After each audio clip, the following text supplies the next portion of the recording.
Liebe Teilnehmer, ich begrüße euch ganz, ganz herzlich, alle zu Hause, die sich jetzt zugeschaltet haben hier nach Stein am Rhein, wo wir einmal mehr sein dürfen mit einem kleinen Live-Publikum in einem wunderschönen Saal und in dem wunderschönen Städtchen Stein am Rhein. Und wir haben uns so gefreut, euch, unsere sogenannte Love-Stream-Familie, wieder hier begrüßen zu dürfen nach unserer Sommerpause. Wir können von uns sagen, es war zwar viel Sommer, aber wenig Pause, oder? Ja, vielleicht war es bei euch auch so. Auf jeden Fall haben wir uns sehr, sehr gefreut, dass wir euch jetzt hier wieder zum Lovestream 15 aus Stein am Rhein begrüßen dürfen. Und es gibt auch einige, die waren noch nie dabei. Ich sehe, es haben noch nicht alle zugeschaltet. Ich stelle mich ganz kurz vor, für die, die noch nie dabei waren. Mein Name ist Nicola Goth und ich bin seit, oh Gott, es sind, glaube ich, jetzt bald 5 Jahre. Echt? Es war September. Schön. Voll. Seit 5 Jahren, ich muss immer die Zeit, die ich dann sage, ein bisschen anpassen, seit fast 5 Jahren an Christinas Seite und mache im Hintergrund, meistens im Hintergrund alles, versuche alles passend zu machen, damit Christina wirken kann, so wie es ihrer Mission hier auf der Erde entspricht. Und ich bin sehr, sehr dankbar, dass ich das tun darf. Tja, ich möchte mich an dieser Stelle auch für die unglaublich vielen und wunderschönen Rückmeldungen bedanken, die wir immer wieder bekommen. Und glaubt nicht, dass bei uns dann sowas wie ein Gewöhnungseffekt eintritt. Wir freuen uns unglaublich über all die wunderschönen Rückmeldungen und aber auch über konstruktive Kritik. Und insbesondere auch für Christina darf ich sagen, ist es so, so wertvoll, wenn ihr Rückmeldung gebt. Denn manchmal hat sie so ein bisschen ihre Zweifel und denkt, ja, meinst du wirklich, dass mein Wirken hier so viel bringt? Und dann freut sie sich immer, dann gehe ich immer hin und schaue nach einem besonders schönen Mail oder ich schicke es ihr sowieso weiter. Und das bestärkt sie dann darin, dass sie wirklich für so viele Menschen, für so viele von euch so viel Mut und Zuversicht geben kann und so viele neue Erkenntnisse. Und es ist einfach wunderschön. Und an dieser Stelle danke allen, die uns Rückmeldung geben. Ich möchte euch auch ermutigen, das in Zukunft doch weiterhin zu tun oder erstmalig zu tun. So, ich glaube, jetzt sind wir so ziemlich vollzählig und wir haben so viele wunderbare Fragen bekommen. Ich hoffe, Sie haben heute alle Platz. Und es warten sicher viele darauf, dass Ihre Frage dann von Christina beantwortet wird. Und insbesondere gab es heute auch mal das Thema es sind ja ganz viele von euch dabei, denen es wichtig ist, an ihrem Inneren zu arbeiten. Und dass ihr das tun möchtet, zeigt ja auch, dass ihr, ja, also viele, die an ihrem Inneren arbeiten, haben die Idee, dass es zu so etwas wie Erleuchtung führt. Und wir haben dann über das Thema Erleuchtung und höheres Selbst gesprochen. Und Christina fand, damit möchte sie heute eigentlich beginnen. Und Christina wird jetzt bis etwa 4 Uhr sprechen. Dann machen wir eine Pause von 25 Minuten. Und ich möchte Christina jetzt das Wort geben und verabschiede mich bis zur Pause. Christina, möchtest du über das Thema höheres Selbst und Erleuchtung etwas sagen? Also jeder von uns hat ja ein höheres Selbst, weil niemand von uns ist ganz inkarniert. Also wenn wir als Seele sagen, wir gehen auf die Erde, dann gehen wir ja nicht mit unserer ganzen Seele, sondern es ist ja nur ein Teil von uns, der dann auf die Erde geht. Und der Teil von uns, der in unserer geistigen Heimat bleibt, das ist ja der dem wir, dem wir sagen, dass das unser höheres Selbst ist. Und dieser Teil von uns, der hat ja nie vergessen, weil wir vergessen ja nur, wenn wir hier inkarnieren. Das ist ja nicht unser normaler Zustand. Und darum haben wir ja auch eine innere Führung, weil unser höheres Selbst, das weiß ja immer, was unser Lebensplan ist, warum wir hier sind. Und wenn wir mit unserer Intuition verbunden sind und mit unserem Herzen und auch darauf hören, dann kann unser höheres Selbst uns auch so führen.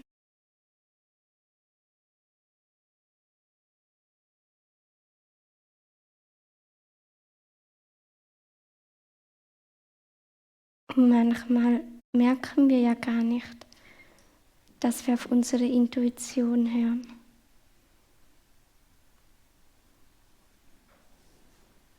Also wir müssen gar nicht bewusst wissen, dass wir geführt werden, damit es funktioniert. Aber es ist schön, wenn wir es eben doch wissen,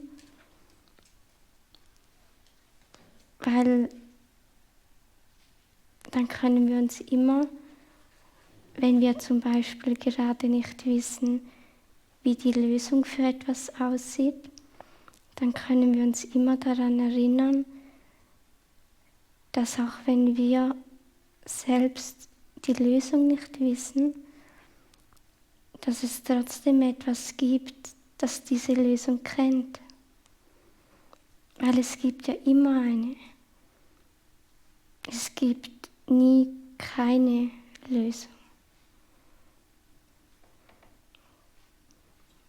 Die Frage ist einfach, wie die Lösung aussieht und wann sie kommt. Aber eine da ist immer irgendwo. Und in dem Moment, wo wir uns eine Frage stellen, dann geht ja unser Gedanke, also den senden wir ja aus. Und dann verbinden wir uns schon mit dieser Antwort. Nur meistens merken wir die nicht sofort.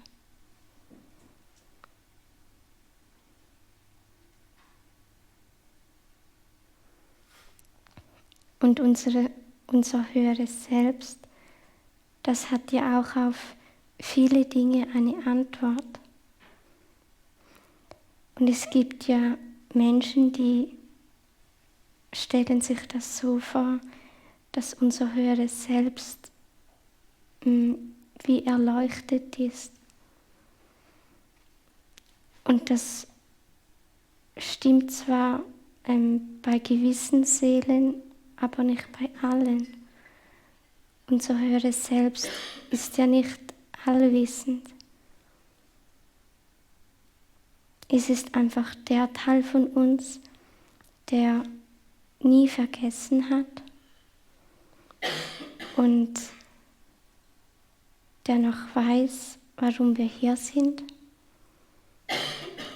Und dort sind, also in unserem höheren Selbst, sind ja alle Erfahrungen, die wir aus früheren Leben haben, die wissen wir dort ja alle. Und wenn wir hier, also der Teil, der hier auf der Erde inkarniert ist, also der hat diese Erfahrungen zwar auch, aber die sind meistens ja nur unbewusst.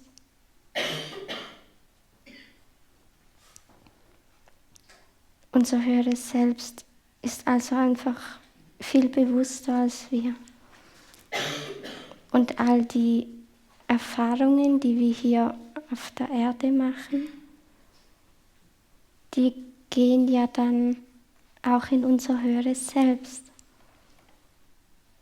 Und darum ist es ja so wichtig, dass wir uns überlegen, was wir hier machen und mit was wir unsere Zeit, wie sagt man dem, unsere Zeit verbringen wollen. Weil das, was wir hier tun und das, was wir lernen hier auf der Erde, das nehmen wir ja mit und das bringen wir wieder auch mit in unsere geistige Heimat. Und wir lernen ja immer weiter. Solange wir hier auf der Erde sind, da gibt es immer etwas, was wir lernen können. Und wenn wir irgendwann unseren Körper verlassen und wieder in unserer geistigen Heimat sind, dann lernen wir auch immer noch. Und auch wenn wir uns entscheiden würden, auf einem anderen Planeten zu inkarnieren, wo Zivilisationen sind mit einem höheren Bewusstsein, dann würden wir auch immer noch weiter lernen. Also wir lernen ja immer weiter und das hört erst dann auf, wenn wir wieder in der Einheit sind mit der göttlichen Quelle. Und vorher werden wir immer wieder etwas Neues finden. Und darum auch unser höheres Selbst. Es ist zwar bewusster als wir und weil es nie vergessen hat, ist es auch noch mehr mit der Liebe verbunden. Und trotzdem lernt es ja auch ständig weiter. Und wenn wir unseren Körper verlassen, dann sind wir wieder dieses höhere Selbst. Und nur weil wir durch dieses Vergessen gingen, fühlen wir uns, als wären wir ein eigener Teil, der hier auf der Erde rumläuft.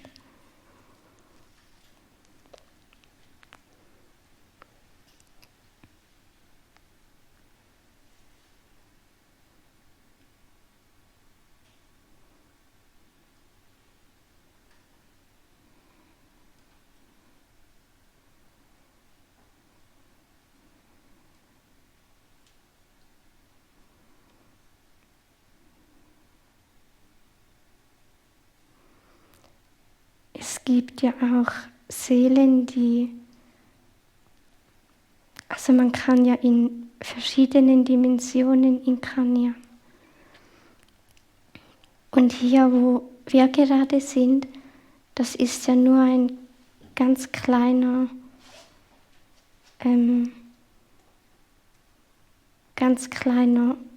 Punkt, wo man hin könnte. Es gibt so viele andere Orte und andere Planeten und dort leben ja Zivilisationen,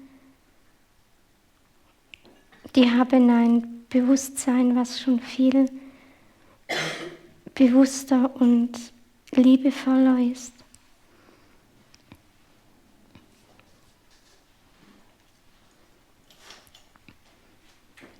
Und der größte Teil im Universum ist ja feinstofflich. Also nur der kleinste Teil ist physisch. Und auch von uns Menschen. Wir sind ja nur zum kleinsten Teil physisch. Der größte Teil von uns ist feinstofflich. Aber wenn wir hier inkarnieren und dann vergessen wir das und dann kann es sein, dass wir unser Leben lang glauben, es gibt gar nicht mehr als das Physische. Dabei ist das Physische ja das Kleinste.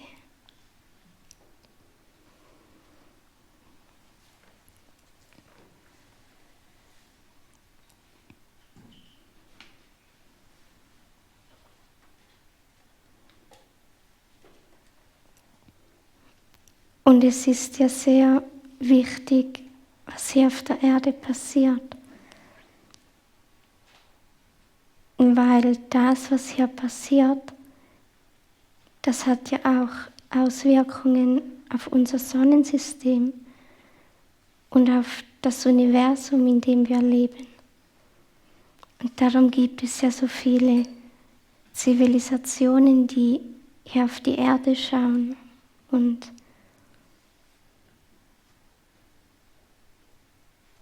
teilweise mithelfen. Weil bei dem, was hier auf der Erde gerade passiert, da geht es ja nicht nur um die Erde selbst und um die Menschen. Da geht es ja auch darum, was von der Erde und von den Menschen ausgeht.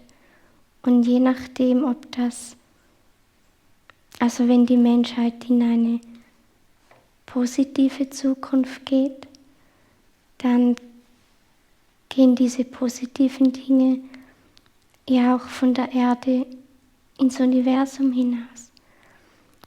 Und wenn wir aber in eine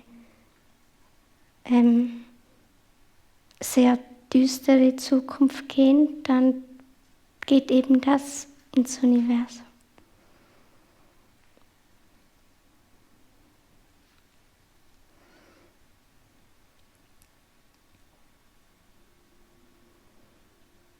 Und gerade sind wir ja in einem Übergang. Und die Erde, die hat ja gesagt, dass sie aufsteigen will. Und das hat sie so gesagt und darum kommt das auch so. Und die einzige Frage ist halt, wie die Menschen damit umgehen und was bei den Menschen so passiert in dieser Übergangszeit. Und das ist halt ein bisschen kompliziert, weil es so viele verschiedene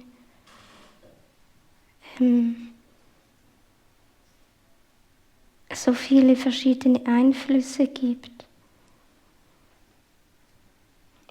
Weil viele Menschen sind ja unbewusst und schlafen noch vollständig. Und es gibt ja einige, die können einfach gerade nicht aufwachen. Das wäre für sie viel zu bedrohlich, weil ihr ganzer innerer Halt, der liegt bei diesen Menschen nicht in ihrer Seele, sondern bei ihrem Weltbild oder ihrem Beruf oder ihrem Geld oder einfach bei irgendwas anderem und nicht bei ihrer Seele. Und jeder Mensch braucht ja diesen inneren Halt. Und wenn wir dann unbewusst merken, da kommt was, was meinen inneren Halt verändern würde, dann haben wir einen Widerstand dagegen, weil wir diesen inneren Halt ja brauchen. Und darum sagen dann Menschen, die noch schlafen und auf irgendeinem Weg dann die Wahrheit hören, darum sagen sie dann lieber, dass das nicht stimmen kann und dass das einfach nicht so sein kann, damit sie ihr Weltbild nicht ändern müssen.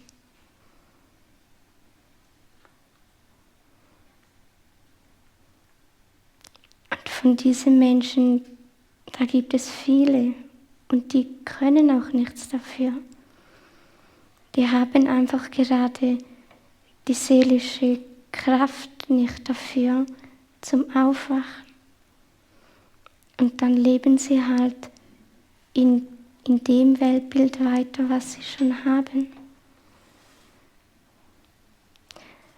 Der Nachteil daran halt ist, dass natürlich, also je unbewusster jemand ist, desto besser kann man ihn halt auch manipulieren.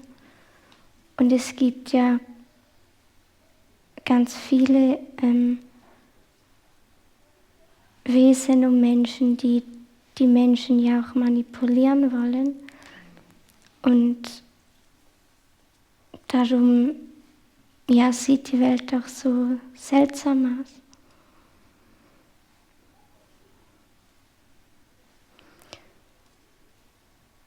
Und in diesem Übergang, da ist es ebenso, dass die unlichten Kräfte, die probieren halt die Unbewusstheit von den Menschen auszunutzen und das halt für ihre Pläne auch zu gebrauchen.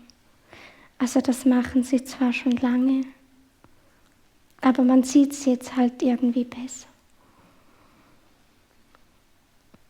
Und darum ist diese Übergangszeit auch ein bisschen verrückt, weil halt die Erde zwar sagt, sie will in eine heile Welt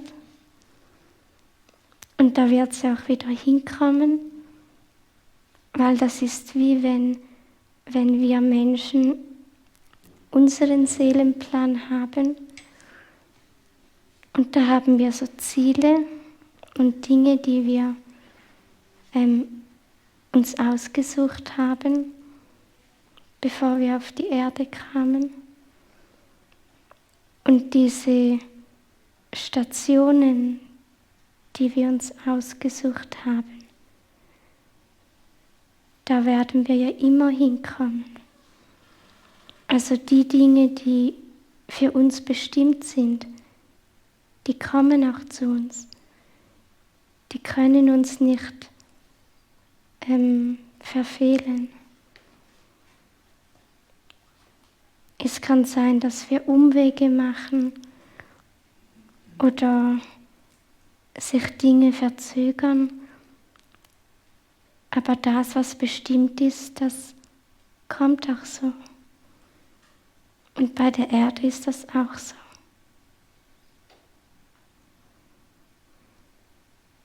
Und was halt jetzt gerade auf der Erde ist, mit diesen Krisen, die da gemacht werden, dass man halt die Menschen in eine Richtung lenken will, weil die unlichten Kräfte ja wissen, dass ihre Pläne nur funktionieren, wenn die Menschen dem zustimmen. Also bei den Menschen liegt ja die Kraft.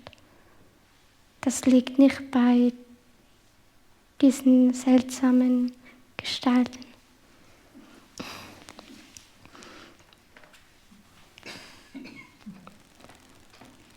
Ja, die meisten Menschen, die haben das halt vergessen und das wird dann halt ausgenutzt. Und diese Mischung aus Unbewusstheit und was die unlichten Kräfte daraus machen wollen, das führt dazu, dass es halt ein bisschen kompliziert sein kann, dieser Übergang. Weil theoretisch müsste der gar nicht kompliziert sein. Der könnte ganz leicht gehen.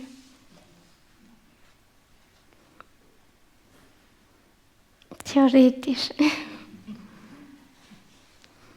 Und wir können ja andere Menschen nicht ändern, Und darum können wir ja nur selber schauen, was wir tun können, damit wir etwas Positives ins Feld geben.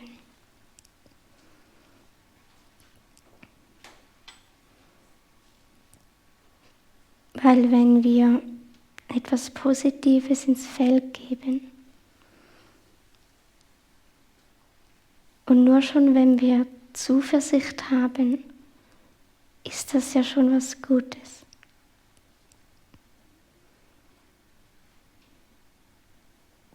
Und wenn wir das tun, dann helfen wir ja mit, das ist wie so eine Waage im kollektiven Feld. Also da steht nicht wirklich eine, aber so als Bild. Und dort, wo die positiven Dinge sind, dort wird es halt dann mehr, wenn mehr Menschen positive Dinge reingeben. Also wenn wir etwas Gutes tun oder denken oder fühlen, dann helfen wir ja mit, die ganzen tiefer schwingenden Dinge auch auszugleichen. Also die meisten Menschen, die sind ja gerade in ihrer Angst wie gefangen. Sie sind wie in einer Massenhypnose und da kommen sie gerade auch nicht raus. Also die einen schon, aber die einen gerade auch nicht.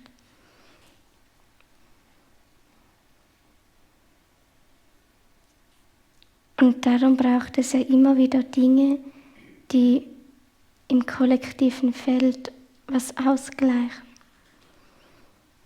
Und zum einen sind das ja also die Menschen, die das Licht hier auf die Erde bringen, die helfen ja mit, das auszugleichen.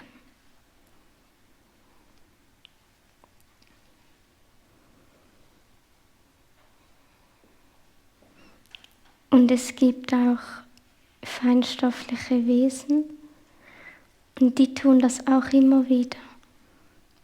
Also die helfen mit, dass das ein bisschen ausgeglichen wird. Und die tun das ja auch schon länger. Und das ist wahrscheinlich der Grund, warum das kollektive Feld, warum das überhaupt noch da ist. Weil die Menschheit hat so viele tiefschwingende Emotionen und Dinge, die sie tun. Wahrscheinlich wäre das kollektive Feld irgendwie, ich weiß nicht, irgendwie kaputt gegangen. Und darum wird das immer wieder ausgeglichen. Also haben wir ja ganz viel Hilfe. Wir sehen sie zwar nicht immer,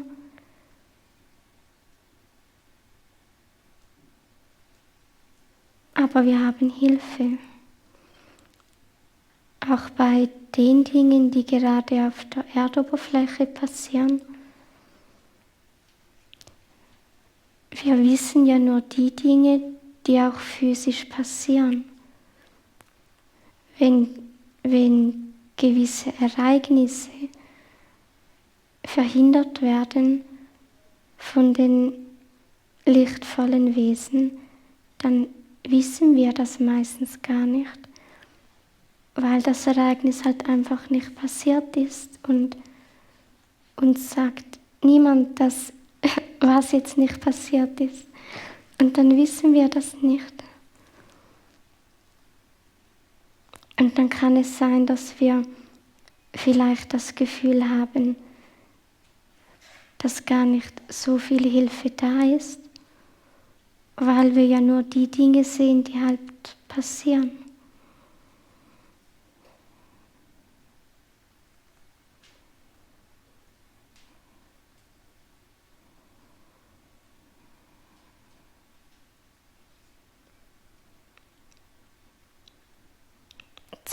Zum Beispiel, theoretisch hätte ja schon mehrmals der Strom ausfallen können. Also nicht einfach irgendwie in einem Dorf für irgendwie 3 Stunden, sondern ja für irgendwie sogar mehrere Länder. Das hätte ja schon mehrmals passieren können, ist es aber nicht. Wir wissen zwar nicht, wie die Zukunft aussieht, aber bis jetzt ist das nicht passiert. Und ich glaube ja nicht, dass das einfach Zufall ist, dass das nicht passiert ist.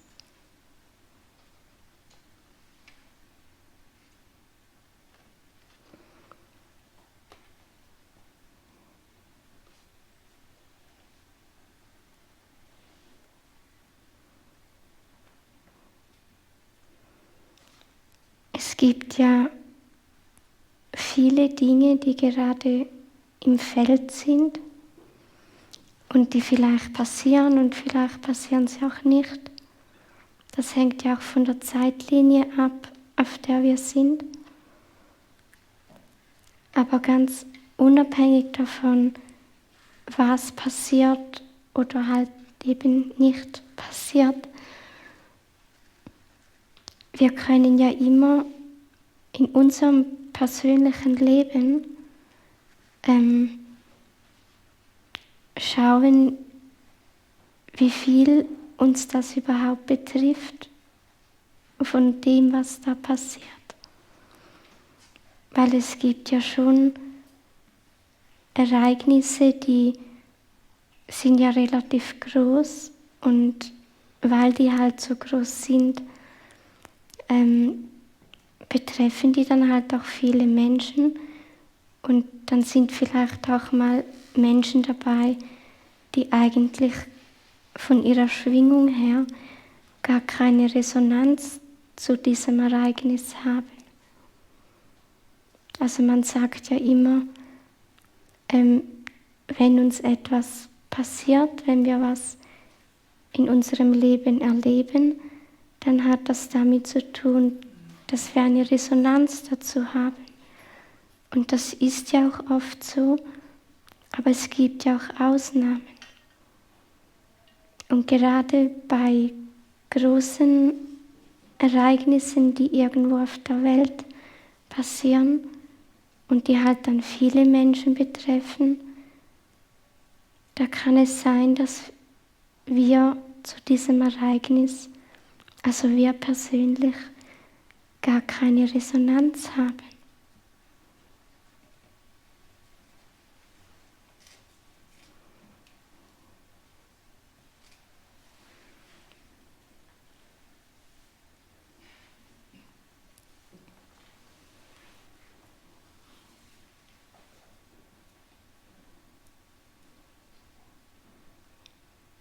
In unserer persönlichen Welt, da können wir ja immer schauen, wie wir, also was wir erleben und oder wie wir mit Dingen umgehen. Weil es gibt ja manchmal Situationen, die sind irgendwie gerade so, wie sie sind. Und wenn sie gut sind, dann ist das gut. Und wenn wir merken, die Situation, die gefällt uns aber nicht und wir können sie aus irgendwelchen Gründen nicht sofort ändern, dann können wir immer unsere Einstellung ändern, die wir haben zu dieser Situation.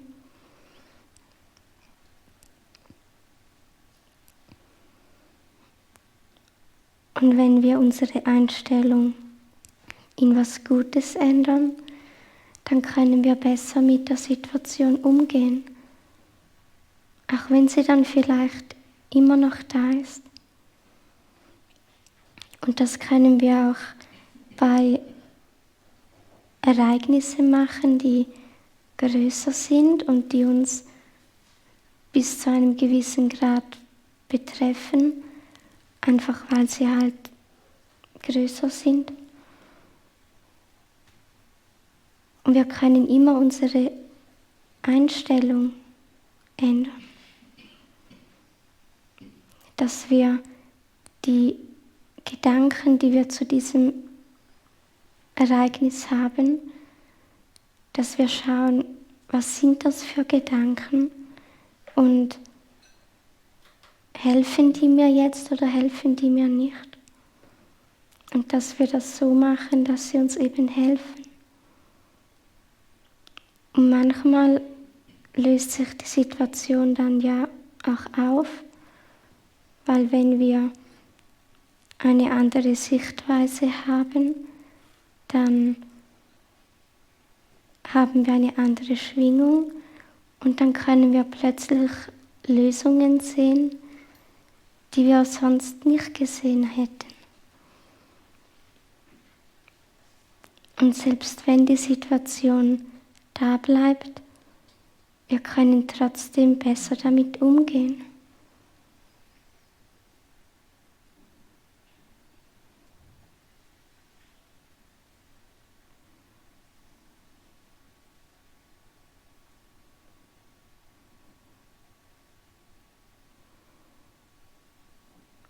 Und wir können auch unser Licht besser halten. Und das ist ja auch ein Grund, warum wir hier sind.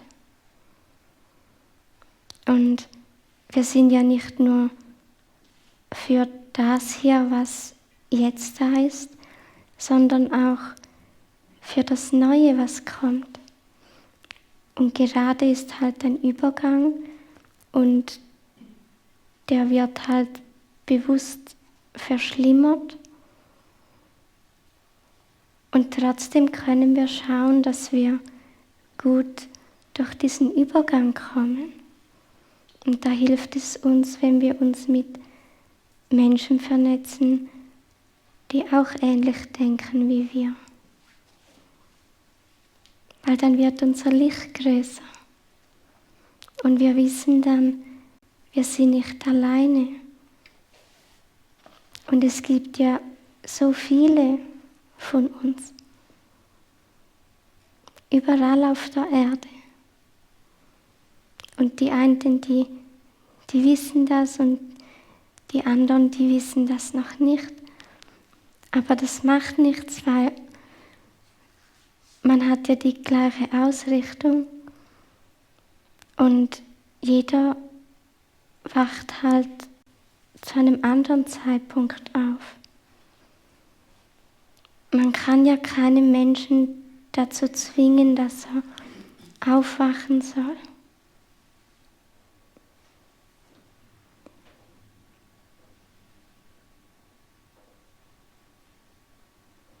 Und aufwachen, ja, das ist halt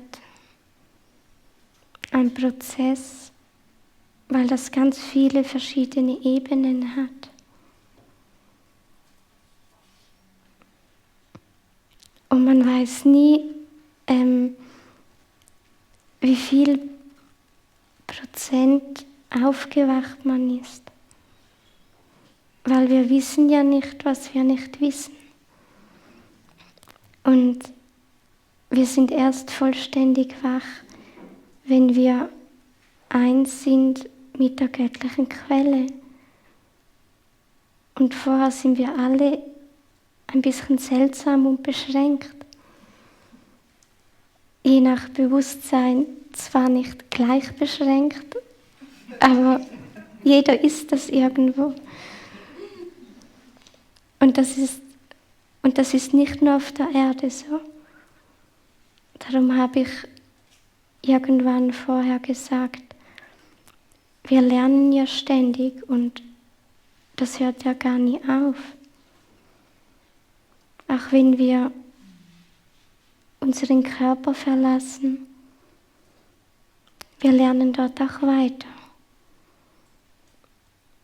Und es ist ja immer so, dass es Wesen gibt, die Dinge schon gelernt haben, die wir persönlich noch nicht haben. Und von diesen Wesen, die können uns dann helfen. Und dann gibt es Dinge, die wir selber schon wissen und andere noch nicht. Und dann können wir ihnen helfen, vorausgesetzt, sie wollen das. Es ist also immer so ein Hin und Her.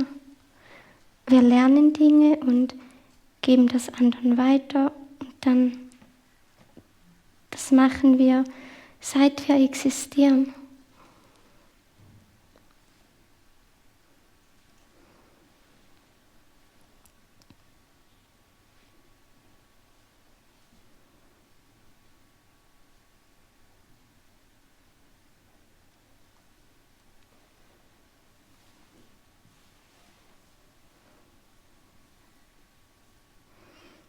Und weil halt jeder sein eigenes Tempo hat und sein eigenes Bewusstsein, ist das halt bei jedem verschieden, wann er aufwacht und auf welchen Ebenen er dann aufwacht.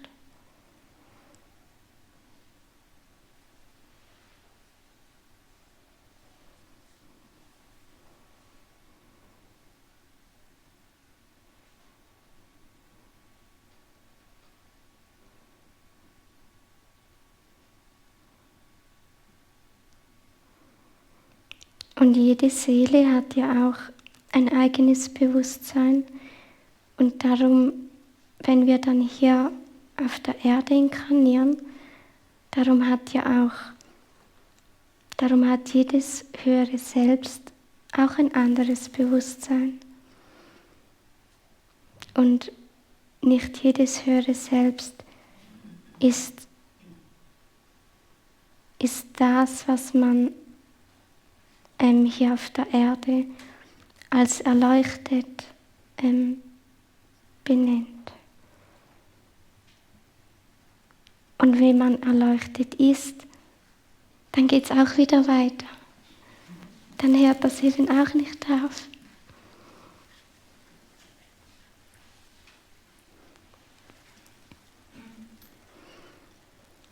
Und es gibt ja Wesen, die leben in einem Zustand, wo die meisten Menschen sagen, ja, das ist Erleuchtung. Aber diese Wesen, die sagen dem gar nicht so. Also für die ist das irgendwie so. Und wir Menschen, wir erfinden dann Wörter für Dinge, die auf anderen Planeten so normal sind, dass also zumindest ich jetzt nicht weiß, ob die ein Wort haben.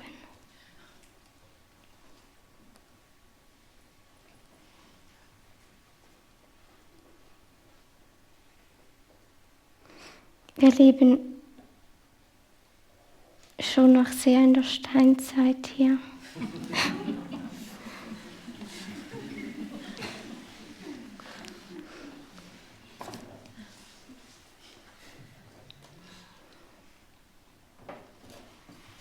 Aber dafür machen es die Menschen ja gut.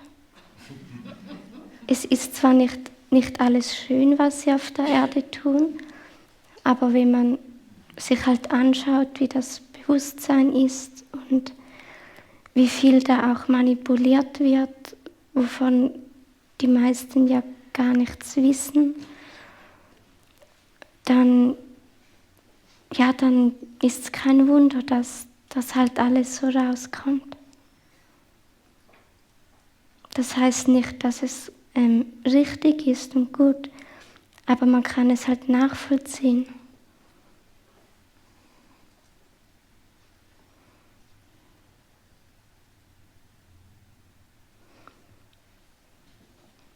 Und die meisten Menschen, die wissen ja überhaupt nicht, was sie da eigentlich tun. Sie sind einfach in einer Massenhypnose. Und es braucht seelische Stärke, damit man anfängt, mit seinem Bewusstsein da rauszugehen. Und diese Stärke, die hat ja jeder. Die Frage ist einfach, in welcher Inkarnation passiert das? Und bei den einen ist das in dieser Inkarnation und dann fangen sie an aufzuwachen und bei anderen, da kann es auch erst in 10 Inkarnationen sein.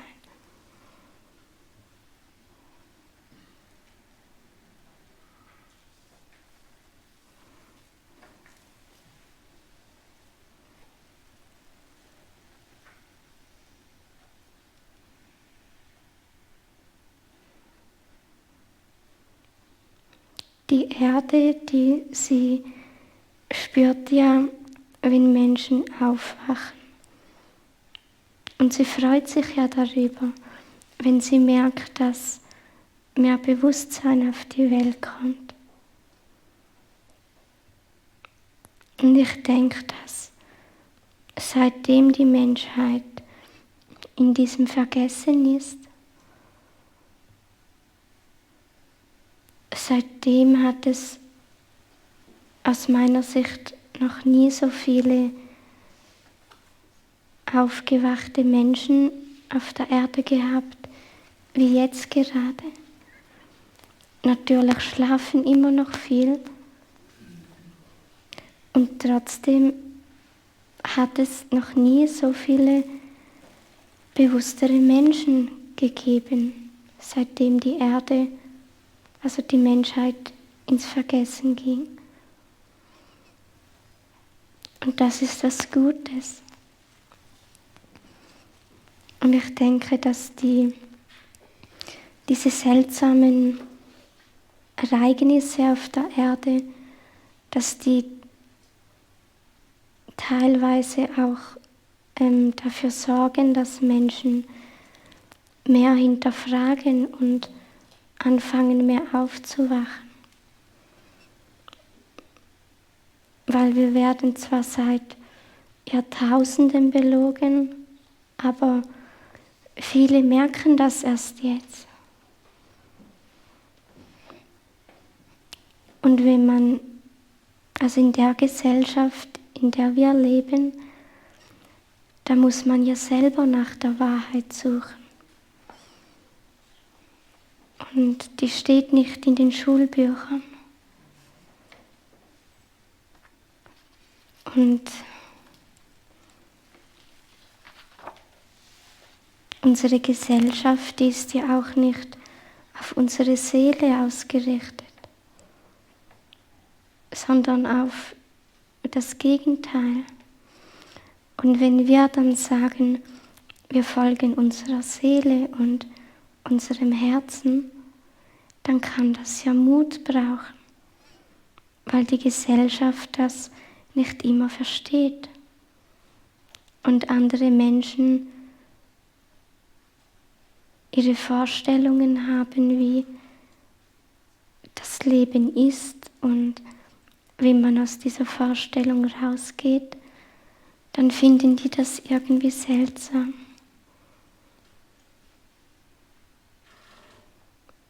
Und darum haben ja die Menschen, die ihrer Seele folgen, die haben ja auch ganz viel Mut.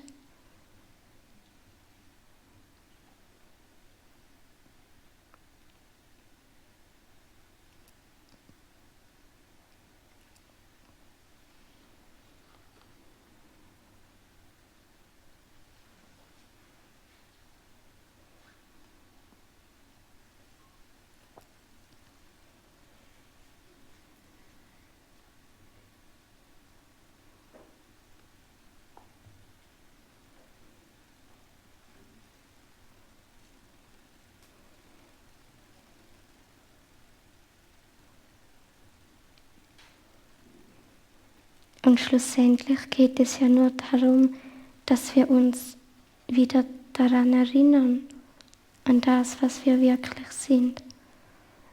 Wenn wir aufwachen, dann kommen ja nicht Dinge hinzu, die neu sind, sondern wir lösen ja eigentlich Dinge auf, die gar nicht zu uns gehört haben und kommen dann wieder mehr mit dem in Kontakt, was wir eigentlich sind. Weil jede Seele, die ist ja eigentlich Liebe.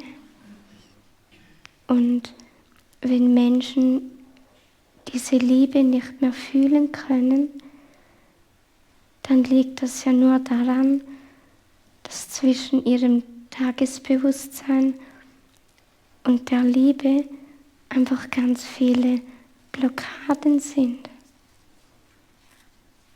Und das ist ja das Einzige. Das, was wir eigentlich sind, das sind wir ja schon immer. Wir haben es meistens nur vergessen und in diesem Vergessen nehmen wir dann ganz viele Vorstellungen und Glaubenssätze und Blockaden auf. Und dann kann es sein, dass wir gar nicht mehr wissen, was wir wirklich sind. Aber wir sind es eben trotzdem nach.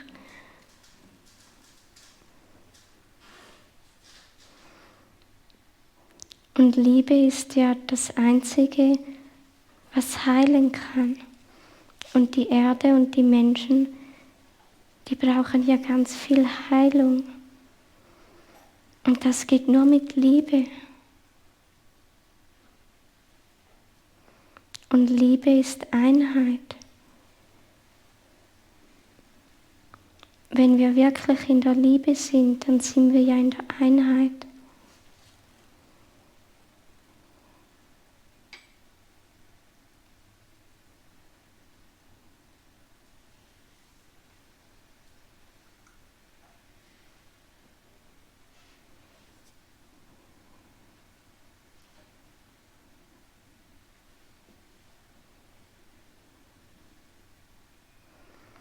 Und wenn wir dahin kommen wollen, dann können wir das für uns so entscheiden und dann haben wir ein Ziel. Dann wissen wir, in welche Richtung wir gehen wollen. Aber den Weg, wie wir dahin kommen, den müssen wir ja gar nicht wissen. Wenn wir einen Teil wissen, dann ist das gut. Und wenn wir nur den nächsten Schritt wissen, dann wissen wir halt nur den und dann machen wir mit dem etwas und dann geht das irgendwie so weiter. Manchmal können wir den Weg ja gar nicht wissen. Und dann ist es einfach wichtig, dass wir die Richtung wissen, in die wir hin möchten und einfach das Bestmögliche tun, was wir gerade tun können, um dahin zu kommen.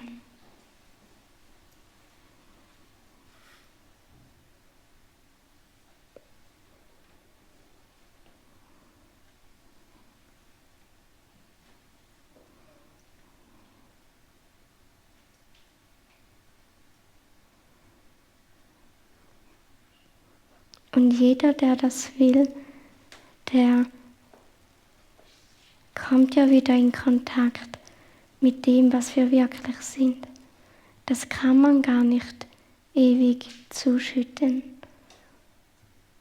Und die Menschen, die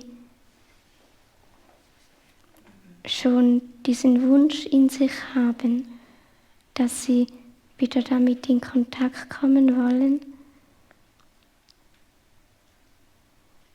die sind ja, also dieser Wunsch, das ist ja schon ein Schritt dahin.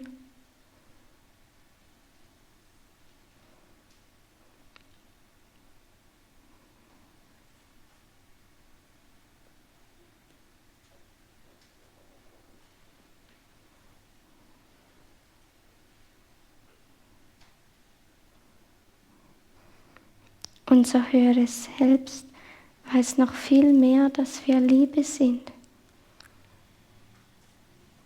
Wir sind als höheres Selbst nicht unbedingt erleuchtet, aber wir sind trotzdem mehr mit der Liebe verbunden.